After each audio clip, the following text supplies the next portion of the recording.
Niyə illərlə təhlükədə qadın qışqırar, kişi susar düşüncəsi formalaşdı? Bəlkə də bu sualın cavabı düşündüyümüzdən qat-qat qədimdir. Necə? Gəlin danışım. Təsəvvür et, gecədir. Qəfil bir səs eşidirsən. Bədən bir anlıq donur, ürək sürətlənir, əllər titrəyir. Həmin saniyədə beynin artıq qərar verib.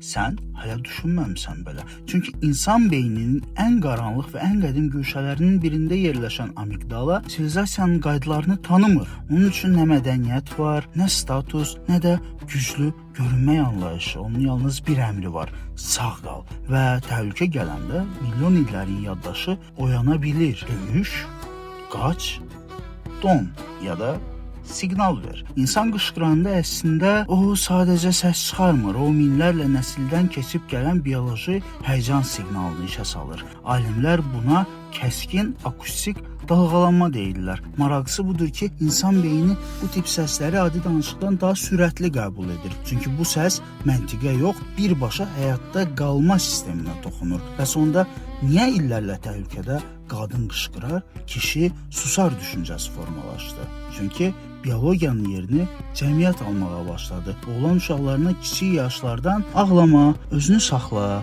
qorxma deyildi. Qorxu səsə çevriləndə buna zəiflik adı verildi. Sükut isə güc kimi təqdim olundu. Bu uşaqlarında isə emosiyanı göstərmək daha normal qəbul edildi. Beləcə təkamülün yaratdığı fərq yox, cəmiyyətin yaratdığı rol böyüməyə başladı. Ölüm qorxusu qarşısında isə cinsiyyət əriyib yox olur. Kişilər də qışqırır, qadınlar da susur. Çünki amigdala üçün insanın kim olduğu yox, sağ qalıb qalmayacağı vacibdir. Psixoloji araşdırmalar göstərir ki, təhlükənin ən yayılmış reaksiya qışqırmaq deyil, donmaqdır. İnsan bəzən nə qaça bilir, nə döyüşə bilir, nə də səsini çıxara bilir. Bədən kilitlənir, səs boğazda ilişib qalır, insan öz içində donur.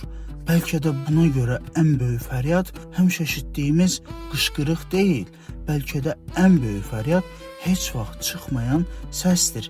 İnsanın içində qalan o səssiz haray və o an anlayırsan ki, təhlükə qarşısında hamımız eynik. Qadın, kişi, güclü, zəif fərq etmir. Çünki milyon illik təkamülün sonunda hamımızın içində eyni şey yaşayır. Sadəcə sağ qalmaq istəyən bir insan.